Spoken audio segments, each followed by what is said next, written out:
শিৱসাগৰৰ হালুৱাটিঙত উত্তপ্ত পৰিস্থিতি গাহৰি মাংস বিক্ৰীত বাধা দিয়াক লৈ উত্তেজনা গাহৰি মাংস বিক্ৰীত বাধা এজন সংখ্যালঘু যুৱকৰ আহোম সম্প্ৰদায়ৰ যুৱকক গাহৰি কটাত বাধা নুৰ মহম্মদৰ আটাচু বীৰ লাচিত সেনা অসমীয়া যুৱ মঞ্চৰ সৃষ্টি কৰে উত্তপ্ত পৰিস্থিতিৰ গাহৰি কটাত বাধা দিয়া নুৰ মহম্মদক আটক হালুৱাটিং আৰক্ষীৰ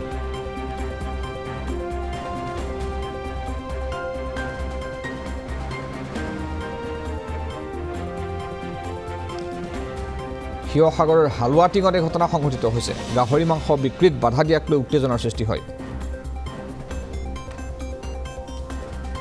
এজন সংখ্যালঘু যুৱকে বাধা দিছিল গাহৰি মাংস বিক্ৰীত তাৰ পাছতে উত্তপ্ত হৈ পৰে ঘটনাস্থলী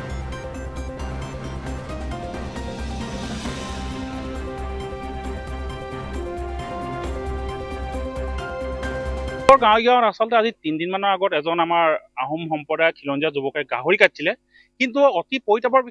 মুছলমান ব্যক্তিয়ে তেওঁক গৈ ধমকি দিছেগৈ আৰু তাৰ আচলতে মূল তাৰ বিষয়ত জড়িত আছে তেওঁলোকৰ এই যিজন মানুহে গাহৰি কাটিছিলে তেওঁৰ মাটি অবৈধভাৱে দখল কৰি থকা এটা মিয়া আৰু সেই মিয়াটোৰ পৌচানতে পৰি আচলতে সেই তাৰ থলুৱা যিজন মুছলমান সম্প্ৰদায়ৰ যুৱকে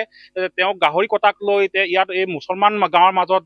গৰীয়া গাঁৱৰ মাজত গাহৰি কটা নচলিব বুলি আচলতে যিসমূহ বক্তব্য তেওঁলোকে দিছিলে তেওঁ ধমকি দিছে তাক আমি বীৰ লাচিত তীব্ৰ ভাষাৰে গৰিহণা দিছোঁ আৰু অতি শীঘ্ৰে আমি হালুৱাটিং থানা প্ৰশাসনক আমি হালুৱাটিং থানাৰ লগতে আমি প্ৰশাসনক অতি সোনকালে আমি দাবী জনাইছোঁ যেন এনেকুৱা ধৰণৰ ঘটনা যাতে ভৱিষ্যতে নঘটে তাৰ প্ৰতি তেওঁলোকে সম্পূৰ্ণ চকু দিয়ক আৰু লগতে আমি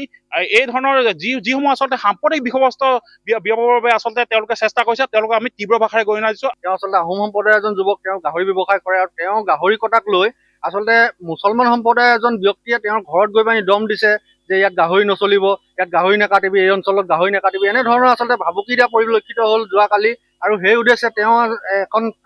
হালুৱাটিং থানাত এখন এজাহাৰ দাখিল কৰিলে আৰু আমি আচলতে টাইম ছাত্ৰ সন্থাৰ পৰা এটা দাবী জনাইছোঁ আমি তেওঁলোকক আচলতে হুংকাৰ প্ৰদান কৰিছোঁ যে হালুৱাটিং আমগুৰি আচলতে আমি যথেষ্ট আমি গোটেই সাম্প্ৰদায়িক আমি কোনো ধৰণৰ ইয়াত বাতাবৰণ সৃষ্টি হ'বলৈ দিয়া নাই ইয়াত আমি গৰু আচলতে তেওঁলোকক কিছুমান তেওঁলোকৰ নিষিদ্ধ সামগ্ৰী কাটে কিন্তু কোনোদিনে কেতিয়াও কোনো আচলতে বাধা দিয়া নাই কিন্তু গাহৰি কটাৰ ক্ষেত্ৰত তেওঁলোকে যি ধৰণে আচলতে বাধা ইয়াত প্ৰদান কৰিলে সাম্প্ৰদায়িক সংঘৰ্ষৰ পৰিৱেশ তেওঁলোকে সূচনা কৰিবলৈ আচলতে ইয়াত এটা যি জুই জ্বলাইছে আমি সেয়াত আমি তীব্ৰ ভাষাৰে গৰিহণা দিছোঁ আৰু অনাগত সময়ত যাতে এনেধৰণৰ কোনো ধৰণৰ পৰিৱেশ যাতে ইয়াত উত্থান নহয় সেয়া আমি টাইম ছাত্ৰ সন্থাৰ দাবী জনাইছোঁ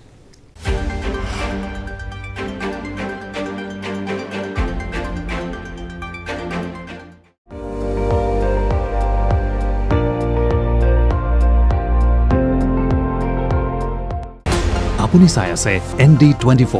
সৰ্বশ্ৰেষ্ঠ নহয় সৰ্বোত্তমৰ দৌৰত